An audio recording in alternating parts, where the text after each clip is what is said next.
ज्ञान संचय केंद्र में आप सभी दोस्तों का स्वागत है।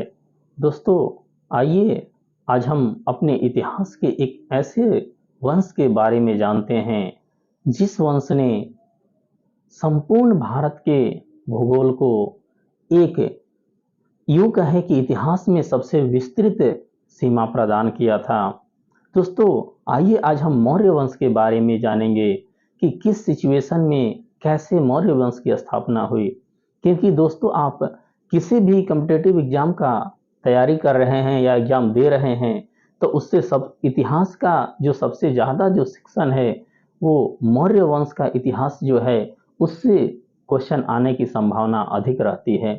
तो आज दोस्तों, मौर्य वंश से जुड़े हुए सारे तथ्यों को हम लोग डिटेल में जानेंगे और एक एक करके सारे क्वेश्चन को भी देखेंगे और ये भी देखेंगे कि मौर्य वंश में कुल कितने राजा हुए और फिर किस प्रकार से मौर्य वंश ने संपूर्ण भारत का जो भौगोलिक सीमा है उसका विस्तार किया। तो दोस्तों, आइए आज हम मौर्य वंश से जुड़े सारे क्वेश्चंस को हम इस सेक्शन को जो है क्वेश्चन के माध्यम से ही आपको डिटेल में बताएंगे। पहले डिटेल में नहीं जाते हैं, डायरेक्ट हम क्वेश्चन पर ही चलेंगे और एक एक क्वेश्चन के द्वारा ही आपको सारे डिटेल को वहीं से बताते जाएंगे, जिससे कि क्या होगा, आपका क्वेश्चन भी क्लियर हो जाएगा और उससे जुड़ा जो फैक्ट है वो भी आपका क्लियर होते जाएगा। दोस्तों, यदि इस वीडियो को आप 2 बार देख लेते हैं तो मैं आपको 100% गारंटी देता हूं कि मौर्य वंश से किसी भी एग्जाम में आपका कोई भी क्वेश्चन नहीं छूटने वाला है। तो चलिए दोस्तों, क्वेश्चन की ओर चलते हैं और देखते हैं कि क्या क्या वो महत्वपूर्ण क्वेश्चन है।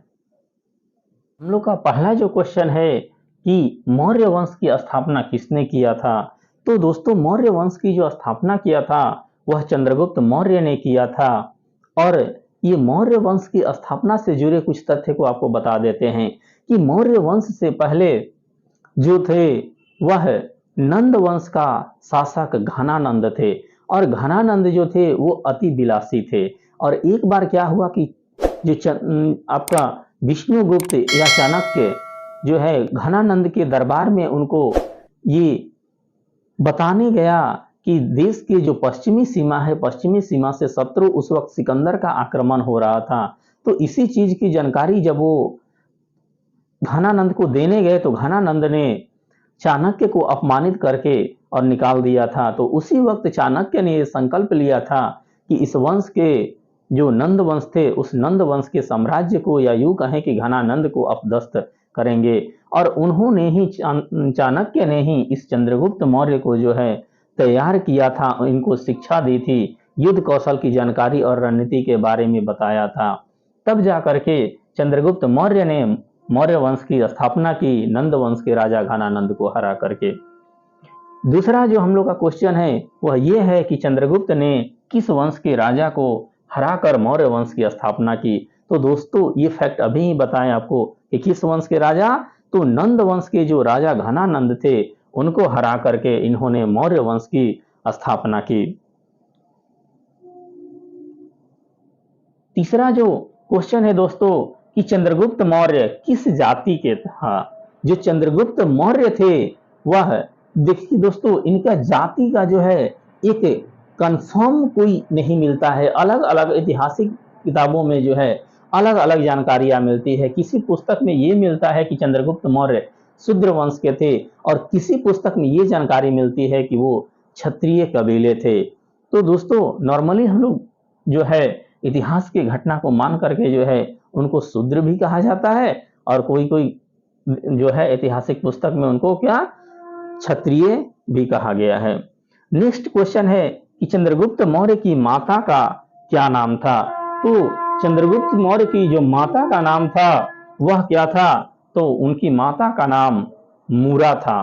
क्या था उनकी माता का नाम? मूरा था। नेक्स्ट पांचवा जो क्वेश्चन है दोस्तों कि घनानंद को हराने में चंद्रगुप्त मौर्य को किसने मदद की थी।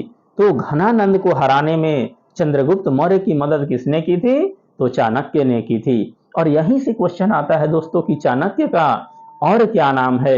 तो चाणक्य का जो और नाम है वह कौटिल्य और विष्णुगुप्त। क्या है? चाणक्य का नाम कौटिल्य भी है और विष्णुगुप्त भी है। और एक और क्वेश्चन आता है कि चाणक्य द्वारा जो लिखित पुस्तक है उस पुस्तक का क्या नाम है? तो चाणक्य द्वारा लिखित जो पुस्तक है उस पुस्तक का क्या नाम है? अर्थशास्त्र, जो कि राजनीति से संबंधित है। कभी कभी ये भी क्वेश्चन, रेलवे में ये क्वेश्चन आया हुआ है कि जो अर्थशास्त्र पुस्तक है वो किस विषय से संबंधित है। तो चूंकि अर्थ नाम लगा हुआ है, इससे किसी कोई कोई बच्चे कंफ्यूज होकर के उसको अर्थ से या मुद्रा से जोड़ देते हैं, लेकिन एक्चुअली ये दोस्तों है क्या? राजनीति से संबंधित ये पुस्तक है। नेक्स्ट क्वेश्चन है कि मौर्य वंश की स्थापना कब हुई थी? तो मौर्य वंश की स्थापना जो हुई थी दोस्तों वह 322 ईसा पूर्व में। कब हुई थी? 322 ईसा पूर्व में मौर्य वंश की स्थापना हुई थी। नेक्स्ट क्वेश्चन है कि सेल्यूकस निकेटर कौन था? तो सेल्यूकस निकेटर जो था दोस्तों वह सिकंदर का राजदूत और सेनापति था। ये सेल्यूकस निकेटर के बारे में कहा जाता है कि सेल्यूकस निकेटर जो था वह सिकंदर का सबसे प्रिय और विश्वासी सेनापति था। और जब सिकंदर अपने राज्य को जीतते हुए वापस जब जा रहा था तो इसने क्या किया कि जो अफगानिस्तान का इलाका है, या यूं कहें कि उस वक्त का पश्चिमी भारत का जो इलाका था, उस इलाके का जो है वो राज्य जो था वह सिकंदर को ही सौंप करके वह सेल्यूकस को ही सौंप करके सिकंदर वापस गया था। नेक्स्ट क्वेश्चन कह रहा है कि सेल्यूकस निकेटर को हराने के बाद चंद्रगुप्त को जो है उपहार स्वरूप क्या मिला था? तो जब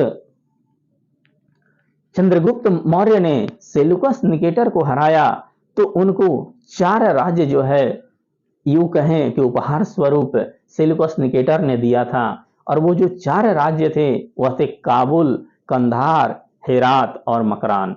कौन कौन से 4 राज्य थे? काबुल, कंधार, हेरात और मकरान। ये 4 जो राज्य थे वह उनको जो है उपहार स्वरूप मिला था। और साथ ही साथ जो सेल्यूकस निकेटर था उसने अपनी पुत्री कार्नेलिया का विवाह जो है चंद्रगुप्त मौर्य से कर दिए। तो सेल्यूकस निकेटर की पुत्री का क्या नाम था? कार्नेलिया, जिसका विवाह जब सेल्यूकस निकेटर युद्ध में हार गया तो वो चंद्रगुप्त मौर्य से कर दिया। और दोस्तों इसके एवज में जो है चंद्रगुप्त मौर्य भी जो है सेल्यूकस निकेटर को 500 हाथी उनको दिए थे।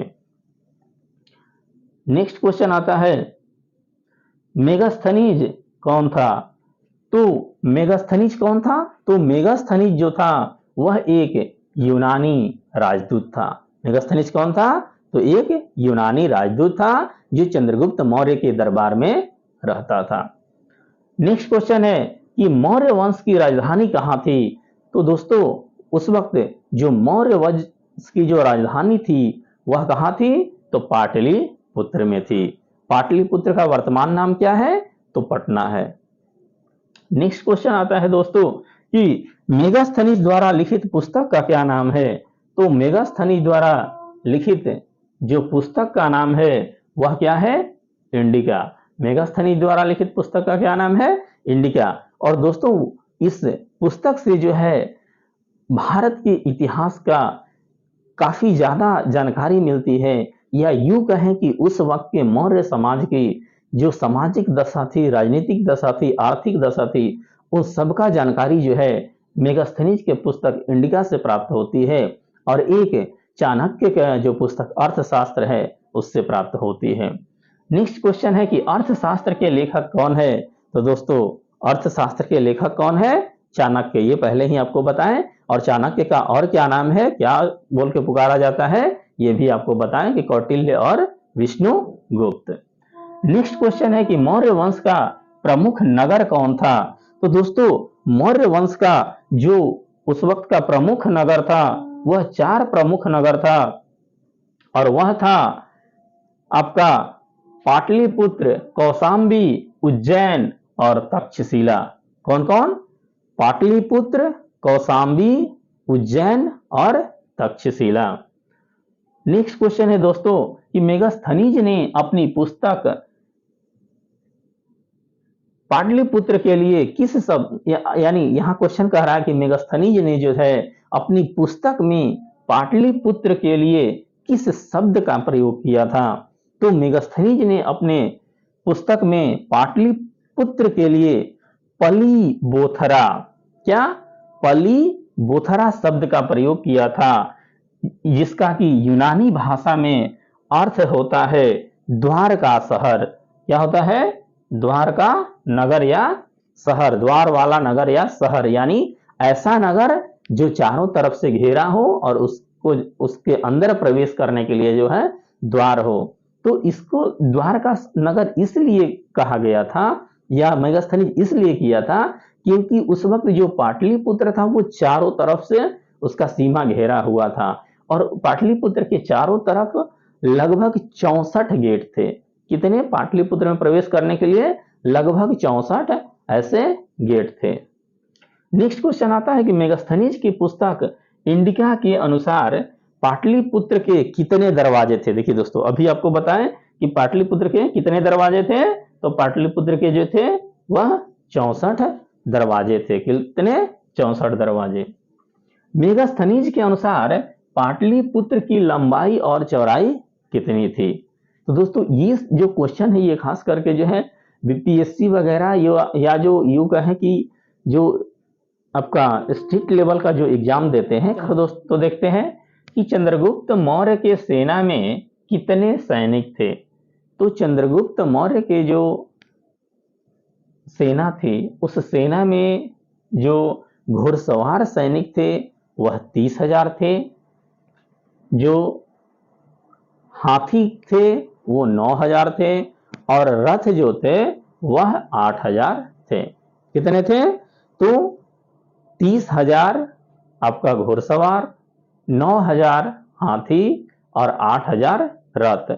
और पैदल जो सेना थी वह लगभग 3 लाख के लगभग थी। वो पैदल सेना का यहाँ पर जिक्र नहीं किया हुआ है।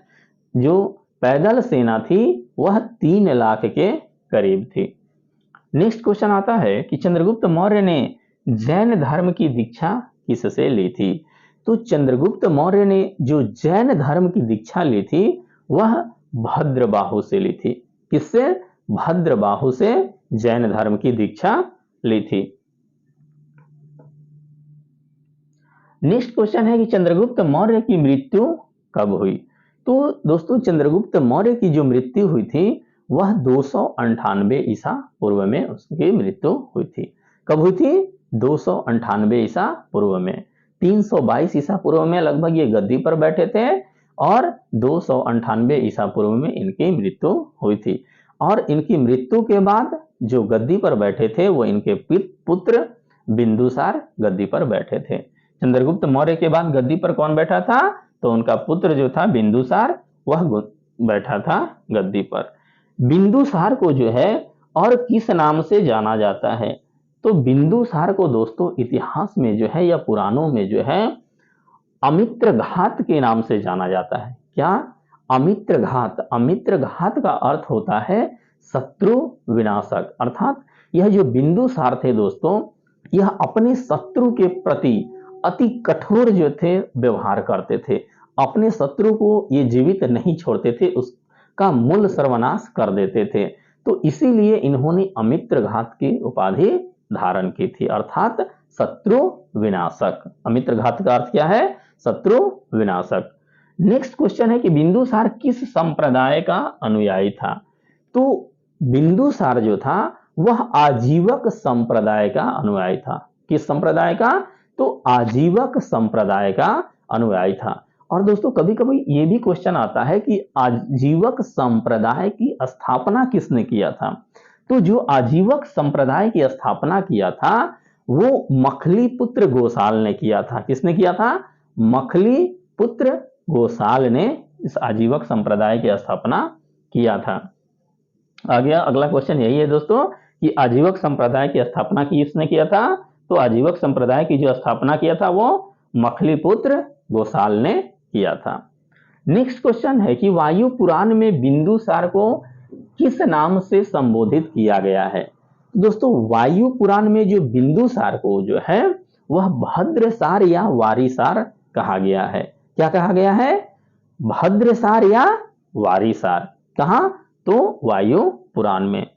बिंदुसार के शासन काल में किस जगह पर 2 विद्रोह हुए थे? तो दोस्तों बिंदुसार के शासन काल में जो है तक्षशिला में 2 विद्रोह हुए थे। कहां पर दो विद्रोह हुए थे? तो तक्षशिला में दो विद्रोह हुए थे और इसी विद्रोह को दबाने के लिए बिंदुसार ने सबसे पहले सुसीम को भेजा था और उसके बाद अशोक को भेजा था। किसको? सबसे पहले सुसीम को और उसके बाद जो है किसको? अशोक को। तो यहां से एक और क्वेश्चन आता है कि अशोक सबसे पहले युद्ध भूमि में कब गया था? तो अशोक जो था वो सबसे पहले युद्ध भूमि में गया था तक्षशिला में हुए विद्रोह को दबाने के लिए। नेक्स्ट क्वेश्चन यही क्वेश्चन है दोस्तों। अगला क्वेश्चन है आपका कि बिंदुसार के प्रशासनिक सभा में सदस्यों की संख्या कितनी थी तथा उसे क्या कहा जाता था? तो दोस्तों बिंदुसार का जो शासन काल था वो अभी वर्तमान का जो मंत्रिमंडलीय शासन है लगभग इसी तरह का शासन काल था बिंदुसार का। और बिंदुसार के शासन काल में जो थे लगभग 500 जो थे प्रशासनिक सदस्य थे। कितने थे? 500, लगभग 500 प्रशासनिक सदस्य थे और उनको जो है उनका नाम था खल्लाटक। क्या था? खल्लाटक। उनको खल्लाटक बोल करके संबोधित किया जाता था। नेक्स्ट क्वेश्चन है आपका कि मौर्य काल के किस राजा के काल में यूनानों के साथ अच्छा संबंध था? तो दोस्तों बिंदुसार का जब हम लोग मौर्य काल में काल का पढ़ते कार्यकाल, तो बिंदुसार के शासनकाल में ज्यादा युद्ध नहीं हुआ था। तो क्यों? क्योंकि ये जो बिंदुसार थे ये जो अच्छा संबंध अपने जो पड़ोसियों से है या यूं कहें कि विदेशियों से अच्छा संबंध बना के रखे थे और इनके शासनकाल में सबसे ज्यादा जो अच्छा संबंध रहा वह रहा यूनानियों से। यूनानियों से जो बिंदुसार का जो संबंध था वह काफी ही मैत्री संबंध था। नेक्स्ट क्वेश्चन है कि बिंदुसार की मृत्यु कब हुई?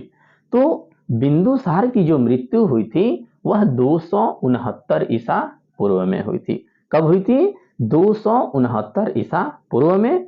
और इनके मृत्यु होने के बाद ही गद्दी पर बैठते हैं अशोक। कौन? अशोक। दोस्तों ऐतिहासिक घटनाओं में ये जानकारी मिलता है कि जैसे ही इनकी मौत की समाचार फैला तो युद्ध के लिए पहले क्या होता था कि राजा बांटने के लिए आपस में ही जो है युद्ध छिड़ जाता था। क्यों? क्योंकि एक राजा 3-3 4-4 ऐसे शादियां करते थे तो जो सबसे जो लड़के होते थे वो आपस में ही राजा बनने के लिए युद्ध करने लगते थे, झगड़ने लगते थे। तो इसी तरह का कुछ शासन का जो माहौल हुआ था वह हुआ था बिंदुसार के मृत्यु के बाद। और कहा यह जाता है कि अशोक जो है गद्दी पर बैठने से पहले अपने 99 भाइयों को जो है मार करके गद्दी पर बैठा था। क्यों? क्योंकि जो राजा बनने के लिए जो है संघर्ष छिड़ गया था, अपने वंश में ही संघर्ष छिड़ गया था और इस कारण से अशोक जो थे वो कितने अपने 99 भाइयों को जो है मार करके गद्दी पर बैठे थे। परंतु दोस्तों ये जो है इसका भी संपूर्ण जानकारी नहीं मिलता है। ये किसी ऐतिहासिक घटनाओं के जो पुस्तक है उसी में मिलता है। या आपका जो मेगास्थनीज का पुस्तक है इसमें इस तरह की जानकारी, या अर्थशास्त्र जो चाणक्य का जो पुस्तक है उसमें इस तरह की जानकारी नहीं मिलती है।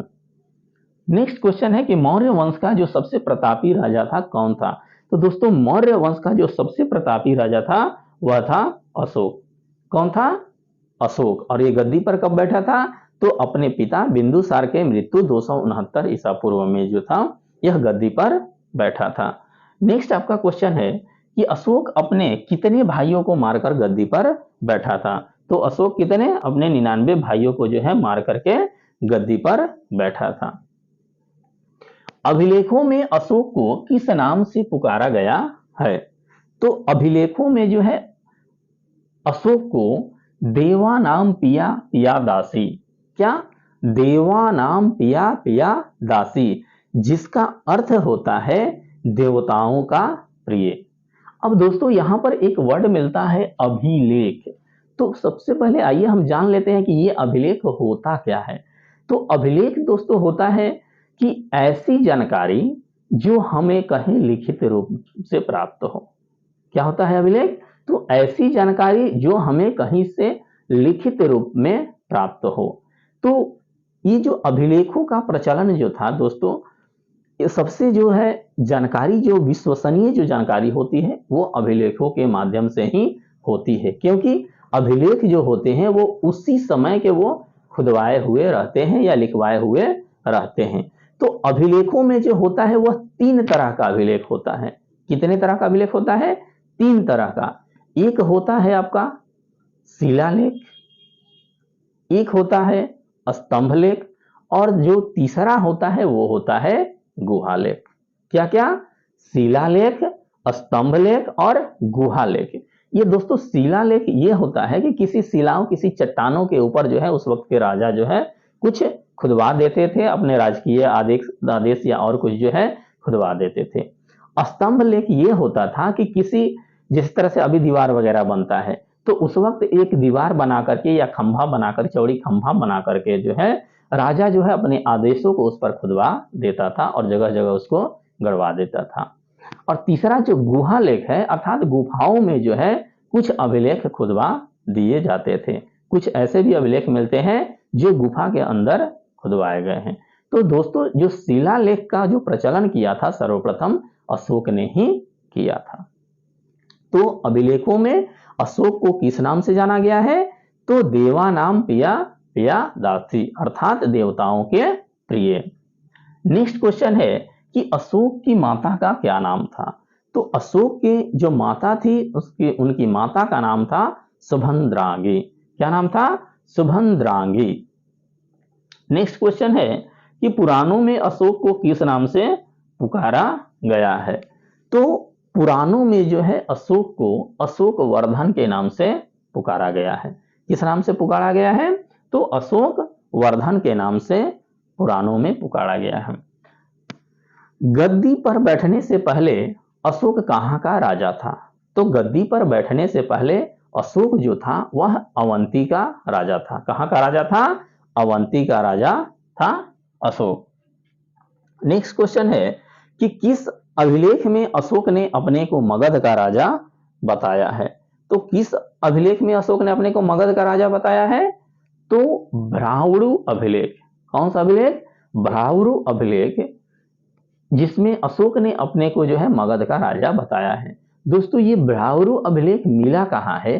तो अभी जो वर्तमान राजस्थान राज्य है, उस राजस्थान राज्य के जो है जयपुर जो डिस्ट्रिक्ट है, कहाँ? जयपुर डिस्ट्रिक्ट में विराट नगर नाम का जो जगह है, वहीं से जो है ये ब्राह्मणु अभिलेख प्राप्त हुआ है।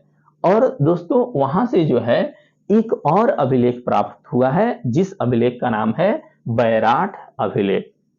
तो दोस्तों अगर आप आरपीएससी का तैयारी कर रहे हैं तो वहां के स्टेट के लिए जानकारी जरूरी है कि वहां से कौन सा अभिलेख प्राप्त हुआ था। तो ब्राह्मणु अभिलेख और बैराठ अभिलेख। कौन? ब्राह्मणु और बैराठ।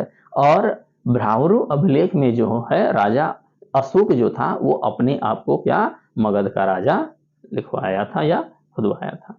नेक्स्ट क्वेश्चन है कि अशोक को बौद्ध धर्म की सलाह किसने दी? सलाह की जगह पर यह भी होता है कि बौद्ध धर्म की दीक्षा किसने दिया? तो अशोक को जो बौद्ध धर्म की दीक्षा दिया था वह उपगुप्त नामक बौद्ध जो है भिक्षु था, उसने दिया था। किसने? उपगुप्त नामक बौद्ध भिक्षु।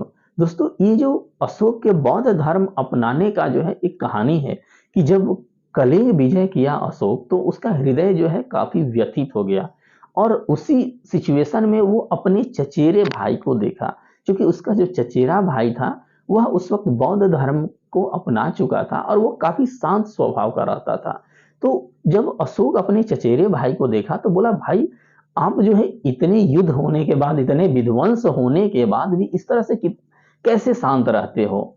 तो उनके वो चचेरे भाई ने ही इस धर्म के बारे में बताया और बोला कि मैं इस धर्म को मानता हूं, और उसी ने जो है इनको उपगुप्त से जाकर के मिलवाया था और फिर अशोक ने जो है उपगुप्त से जो है बौद्ध धर्म की दीक्षा ली थी। अशोक पहले किस धर्म का अनुयायी था? तो अशोक जो था वह पहले ब्राह्मण धर्म का अनुयायी था। किस धर्म का अनुयायी था? तो ब्राह्मण धर्म का अनुयायी था और वह शिव का जो था अनन्य भक्त था। नेक्स्ट क्वेश्चन आता है कि भारत में सबसे पहले जो है शिलालेख का प्रचलन किसने किया? तो आपको डिटेल में जब बता रहे थे दोस्तों तभी बताएं कि भारत में सबसे पहले जो शिलालेख का प्रचलन किया था वह किसने किया था? अशोक ने किया था। नेक्स्ट क्वेश्चन कह रहा है कि अशोक के शिलालेख में कितनी लिपि का उपयोग हुआ है, मतलब कितने तरह के भाषाओं का जो है अभिलेख हुआ है और ये अभिलेख कहाँ कहाँ से पाए गए हैं, इस तरह का क्वेश्चन दोस्तों आता है। तो जो अशोक के शिलालेख है उसमें 4 लिपि का प्रयोग हुआ है। कौन कौन से 4 लिपि? तो ब्राह्मणी, खरोष्टी, ग्रीक और अरमाइक। कौन कौन से? ब्राह्मणी, खरोष्टी, ग्रीक और अरमाइक। अब ये कहाँ कहाँ से मिले हैं दोस्तों, ये भी समझ लीजिए। तो ग्रीक और अरमाइक जो लिपि है यह मिले हैं आपको वर्तमान जो अफगानिस्तान राज्य है वहां से। फिर आपका खरोष्टी जो लिपि मिला है जो पाकिस्तान है वहां से, और जो ब्राह्मणी लिपि है उस ब्राह्मणी लिपि का जो प्रयोग हुआ है वह भारत में जो भी शिलालेख पाए गए हैं उसमें ब्राह्मणी लिपि का प्रयोग हुआ है। तो कौन कौन 4 अभिलेख? ब्राह्मणी भारत, खरोष्टी पाकिस्तान, ग्रीक और अरमाइक दोनों अफगानिस्तान। तो ये दोस्तों 4 लिपि का प्रयोग हुआ है, ब्राह्मणी, खरोष्टी, ग्रीक और अरमाइक, भारत, पाकिस्तान और दोनों अफगानिस्तान।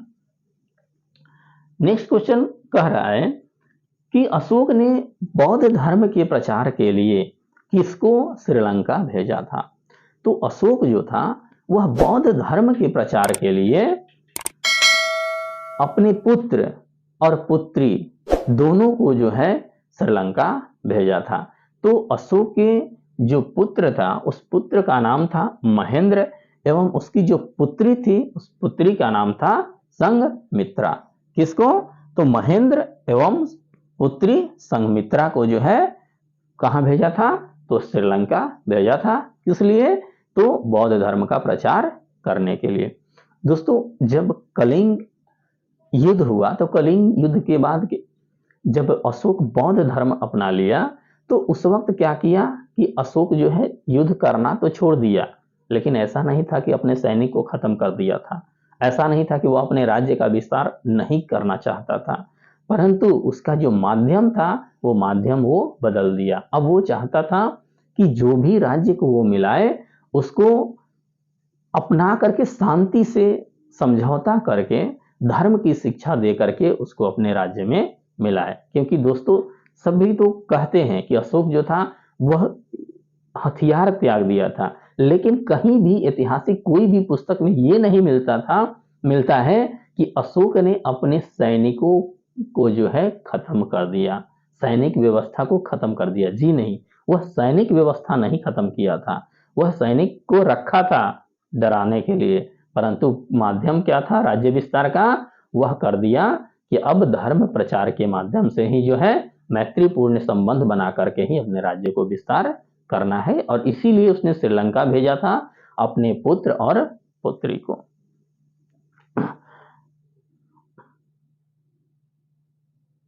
तो दोस्तों अगला क्वेश्चन है कि अशोक के जो अफगानिस्तान में जो शिलालेख प्राप्त हुए हैं उसमें कौन सी लिपि का प्रयोग हुआ है? तो ग्रीक एवं अरमाइक लिपि का प्रयोग हुआ है, ये आपको बता ही दिए। नेक्स्ट क्वेश्चन है कि अशोक के किस अभिलेख में खरोष्टी लिपि का? तो अशोक का जो पाकिस्तान में जो पाए गए हैं, ठीक है, तो पाकिस्तान में कौन कौन से अभिलेख पाए गए हैं? तो शाहबाजगाड़ी और मनसेहरा अभिलेख। कौन कौन? शाहबाजगाड़ी और मनसेहरा जो अभिलेख पाकिस्तान में पाए गए हैं उसमें खरोष्टी लिपि का प्रयोग हुआ है। नेक्स्ट क्वेश्चन है कि अशोक के शिलालेख में भारत में कौन सी लिपि का प्रयोग हुआ है? तो भारत में कौन सी लिपि का प्रयोग हुआ है? ब्राह्मणी लिपि का प्रयोग हुआ है। नेक्स्ट क्वेश्चन कह रहा है कि अशोक के शिलालेख की खोज सबसे पहले किसने किया था? तो अशोक का जो शिलालेख था उसका सबसे पहले जो खोज किया था वह 1750 ईस्वी में पाद्रेटी फेनथेलर ने किया था। यहाँ पर दोस्तों थोड़ा सा प्रिंटिंग मिस्टेक है, किसने किया था?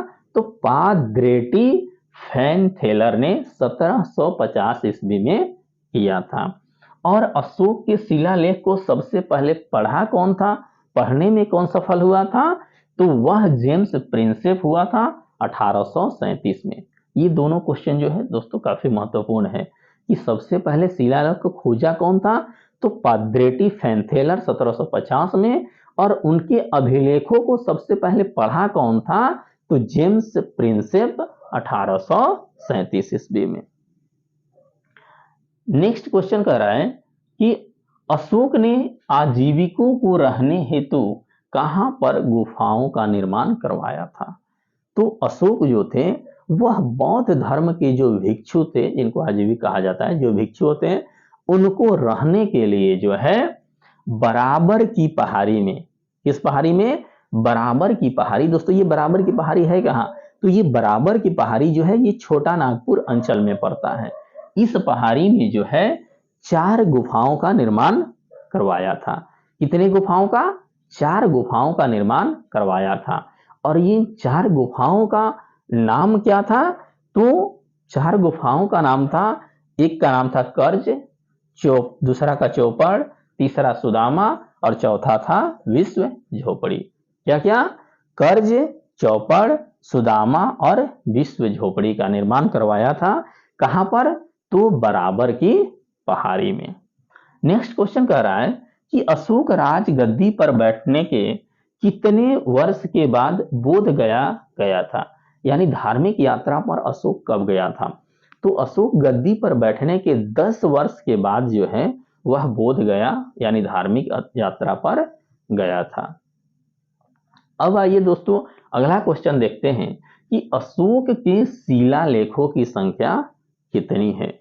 तो दोस्तों आपको पहले ही बताया कि अशोक जो था वो सबसे पहले शिलालेख का जो है प्रारंभ किया था। और शिलालेख होता क्या है कि कहीं चट्टानों पर जो है कुछ खुदवा देना या अपने राजकीय आदेश को जो है खुदवा देना, जिससे कि उस वक्त के इतिहास के बारे में हमें जानकारी प्राप्त होती है।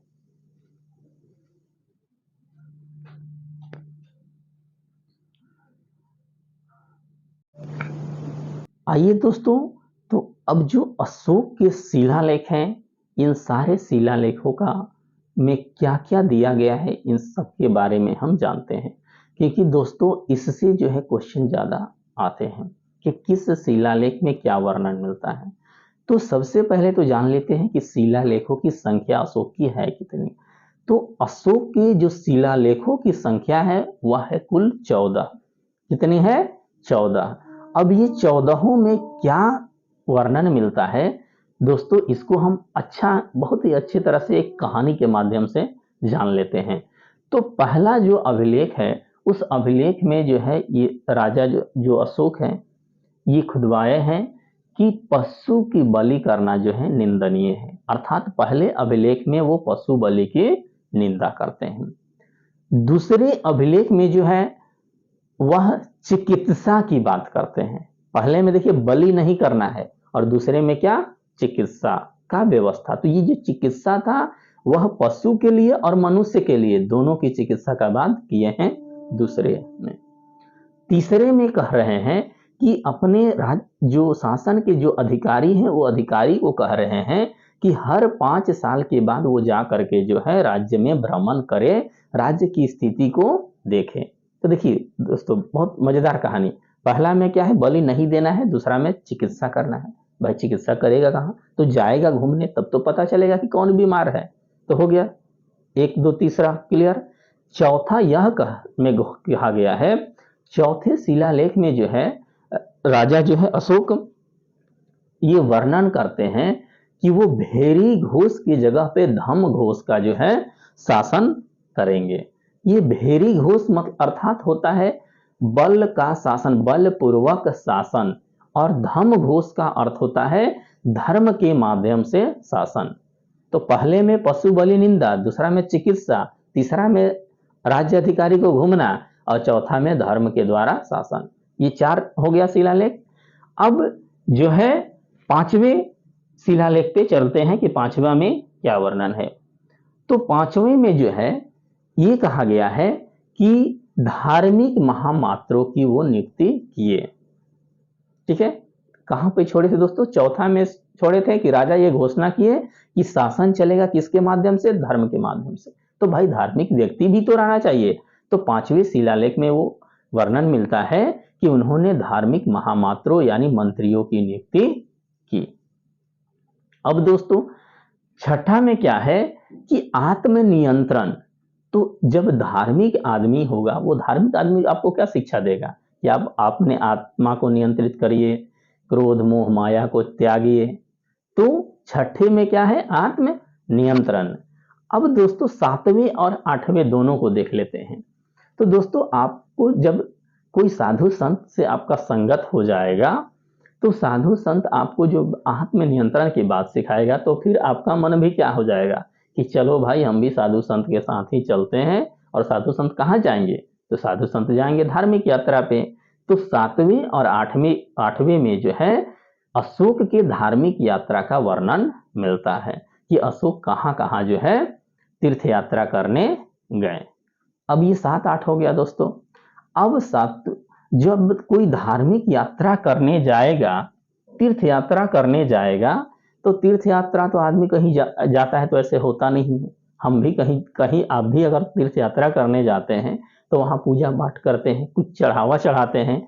तो दोस्तों 9वां अभिलेख जो है शिलालेख, यह बताता है कि सच्ची भेंट क्या होनी चाहिए, यानी वहां जा करके तीर्थ यात्रा पर क्या चढ़ावा चढ़ाना चाहिए। अब दोस्तों 10वें में देखते हैं। तो जब राजा जो है सच्चा भेंट चढ़ा करके आ गए, तो अब शासन भी करना है, वो राजा हैं। तो वो आदेश दिए कि भाई जो सभी व्यक्ति जो हैं वह प्रजा के हित के बारे में सोचे। राजा अपने सारे अधिकारियों को आकर के यह आज्ञा देते हैं कि हमेशा प्रजा के हित में ही कोई कार्य करिए। तो 10 हो गया। 11वें में क्या है कि धम्म की व्याख्या किया गया है कि ये धम्म है क्या, अर्थात ये धर्म है क्या, यह 11वें अभिलेख में है। और 12वें अभिलेख में जो है ये दिया गया है कि स्त्री मंत्रियों की नियुक्ति, यानी स्त्रियों को जो है अपने शासन कार्य में जो है वो हिस्सा के रूप में शामिल करते हैं। किसमें? ये 12वें शिलालेख में। और 13वें शिलालेख में जो है कलिंग युद्ध का वर्णन है। किस शिलालेख में? तो 13वें में जो है कलिंग युद्ध का वर्णन है। तो कलिंग युद्ध हुआ कब था? तो 261 ईसा पूर्व में अशोक के शासन राजा बनने के 8वें वर्ष में हुआ था। कब हुआ था कलिंग युद्ध? तो 261 ईसा पूर्व में, जिसका वर्णन किसमें है? तो 13वें शिलालेख में इसका वर्णन है। और इसी कलिंग युद्ध के बाद जो था अशोक का जो है हृदय परिवर्तन हुआ था, अर्थात अशोक जो थे वो शस्त्र को त्यागे थे। और लास्ट 14वां जो शिलालेख में है उसमें अशोक जो है राजा ये बताए हैं कि सभी जनता को जो है धार्मिक जीवन व्यतीत करना चाहिए। तो दोस्तों आइए ये 14वां शिलालेख जो है उसको फिर से रिकैप कर लेते हैं, फिर से देख लेते हैं। तो पहला क्या कह रहा है कि पशु बलि निंदनीय है, यानी बलि नहीं देना है। दूसरा क्या करना है? उसका चिकित्सा करना है। भाई चिकित्सा करोगे कैसे? तो जाओ घूम घूम करके देखो, ठीक है। तो अपने मंत्रियों को आदेश दिए कि घूमो। चौथा में क्या है? वो ये आदेश दिए कि उनका जो शासन है वो कैसे चलेगा? तो धर्म के माध्यम से। फिर 5वां क्या है? तो भाई धर्म के माध्यम से चलाएगा कौन? धार्मिक व्यक्ति होना चाहिए। तो 5वां में जो है वो धार्मिक महामात्रों की नियुक्ति करते हैं। तो छठा में क्या है? तो छठा में भाई धार्मिक महामात्र, यानी धार्मिक कोई मंत्री, साधु संत कोई मंत्री बनेगा तो वो क्या कहेगा कि भाई आत्मा पे नियंत्रण करो। तो छठे में क्या है? आत्मनियंत्रण। और 7वें 8वें में क्या है? आपका आत्मनियंत्रण हो गया तो आप कहाँ जाओगे? आप धार्मिक यात्रा करने। तो 7वां 8वां कहता है धार्मिक यात्रा। 9वां कहता है कि भाई धार्मिक यात्रा पे गए हो तो कुछ तो चढ़ावा। तो 9वां में सच्चा भेंट क्या है उस चीज का वर्णन है। फिर 10वां क्या है? जब धर्म की यात्रा करके वो आ गया, चढ़ावा करके आ गए राजा, तो ये अपने मंत्रियों को आदेश दिए कि भाई हमेशा प्रजा के हित के बारे में सोचो। और 11वां में क्या है? धम्म की व्याख्या किया गया है, ठीक है। 11वां में क्या है? तो धम्म की व्याख्या। और 12वां में स्त्री महामात्रों की नियुक्ति। 13वां में जो शिलालेख है उसमें कलिंग युद्ध का वर्णन और अशोक का हृदय परिवर्तन। और 14वां अभिलेख में जो है वो सभी जनता को से अनुग्रह करते हैं कि भाई सब कोई जो है धार्मिक जीवन व्यतीत करे। तो दोस्तों ये 14 शिलालेख रहा। आगे आइए क्वेश्चन को देखते हैं कि अशोक के स्तंभ लेखन की संख्या कितनी है। अब दोस्तों स्तंभ लेखन के बारे में बताए थे कि कहीं एक पिल्लर गड़वा करके और राजा अपने आदेश को उस पर खुदवा देता था। तो जो स्तंभ लेख है, स्तंभ लेख की संख्या जो है अशोक के 7 है। अब आते हैं कि अकबर ने किस स्तंभ लेख को इलाहाबाद के किले में स्थापित करवाया था। तो अशोक का जो प्रयागराज का स्तंभ लेख था, कहाँ का, जो प्रयाग स्तंभ लेख था उसको जो है कहाँ, इलाहाबाद के किले में स्थापित करवाया था। और ये पहले कहाँ था, तो पहले यह जो स्तंभ था यह कौशाम्बी में था। नेक्स्ट क्वेश्चन है कि बिहार के किस जगह पर अशोक के स्तंभ लेख मिले हैं। तो बिहार में जो चंपारण डिस्ट्रिक्ट है, उस चंपारण डिस्ट्रिक्ट में जो है अशोक के अभिलेख पाए गए हैं। तो कौन कौन से अभिलेख हैं, एक रामपुरवा अभिलेख है, फिर लौरिया अरेराज अभिलेख है, और एक है लौरिया नंदनगढ़ अभिलेख। कौन कौन, तो रामपुरवा अभिलेख, लौरिया अरेराज अभिलेख और लौरिया नंदनगढ़ अभिलेख, ये बिहार के चंपारण राज्य से पाए गए थे। कितने, तो 3 जो थे ये स्तंभ लेख पाए गए हैं। नेक्स्ट क्वेश्चन कह रहा है कि किस अभिलेख को रानी का अभिलेख कहा जाता है। तो कौशाम्बी जो अभिलेख है, उस कौशाम्बी अभिलेख को जो है रानी का अभिलेख कहा जाता है। किस अभिलेख को, तो कौशाम्बी का जो अभिलेख है उस अभिलेख को जो है रानी का अभिलेख कहा जाता है, जिसको अकबर जो है प्रयागराज यानी इलाहाबाद के किले में स्थापित करवाया था। नेक्स्ट क्वेश्चन कि किस अभिलेख में अशोक ने घोषणा करवाई कि सभी मनुष्य मेरे बच्चे हैं।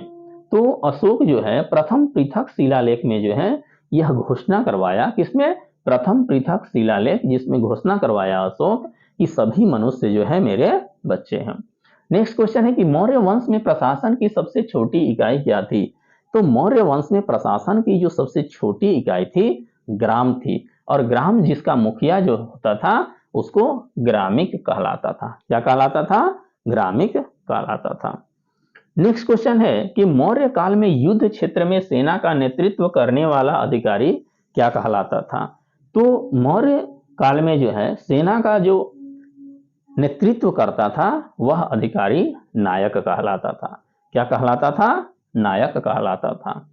गुप्तचर को क्या कहा जाता था, तो गुप्तचर को गूढ़ पुरुष कहा जाता था। क्या, गूढ़ पुरुष कहा जाता था। नेक्स्ट क्वेश्चन है कि मौर्य काल में सरकारी भूमि को क्या कहा जाता था। तो मौर्य काल में जो सरकारी भूमि थी उसको सीता भूमि कहा जाता था। क्या कहा जाता था, सीता भूमि। और बिना वर्षा के अच्छी फसल होने वाली भूमि को जो है वो कहा जाता था अदेव मातृक। क्या कहा जाता था, अदेव मातृक भूमि कहा जाता था। नेक्स्ट क्वेश्चन देखते हैं कि मौर्य काल में वेश्यावृत्ति करने वाली महिला को क्या कहा जाता था। तो मौर्य काल में जो स्वतंत्र वेश्यावृत्ति करती थी उन महिलाओं को जो है रूपा जीवा कहा जाता था। क्या कहा जाता था, रूपा जीवा। नेक्स्ट क्वेश्चन कि मौर्य वंश का अंतिम शासक कौन था। तो मौर्य वंश का जो अंतिम शासक था वह था बृहद्रथ। कौन था, बृहद्रथ जो था वह मौर्य वंश का अंतिम शासक था। नेक्स्ट क्वेश्चन है दोस्तों कि मौर्य काल में प्रांतों की संख्या कितनी थी। यानी अभी वर्तमान जो हम लोग राज्य कहते हैं तो उस वक्त जो था प्रांत था। तो मौर्य काल में जो प्रांतों की संख्या थी वो कुल 5 थी। यह दोस्तों स्टेट पीएससी का या यूपीएससी का जो एग्जाम होता है उसके लिए ये इंपॉर्टेंट क्वेश्चन है। तो वो जो 5 जो प्रांत थे वो कहलाते थे उत्तरापथ, अवंती राष्ट्र, कलिंग, दक्षिणापथ और प्रासी।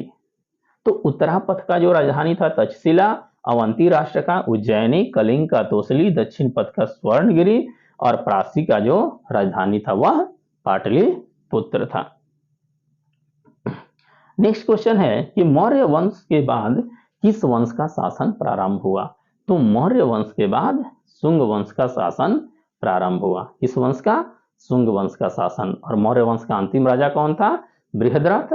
तो बृहद्रथ को हरा करके पुष्यमित्र शुंग जो था वह राजा बना और फिर शुंग वंश की स्थापना की।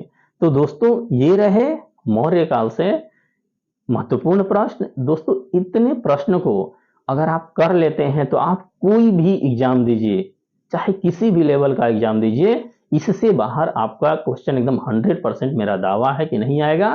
तो दोस्तों इस जो वीडियो है, इस वीडियो को 2 बार आप अच्छी तरह से देख लें, फुल वीडियो को अच्छी तरह से देख लें, तो फिर आपको मौर्य वंश से कहीं भी कुछ भी देखने की आपको जरूरत नहीं है।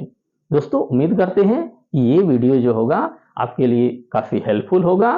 तो अगर वीडियो आपको अच्छा लगे तो सब्सक्राइब करें, वीडियो को लाइक करें और अपने दोस्तों को भी शेयर करें। जय हिंद दोस्तों।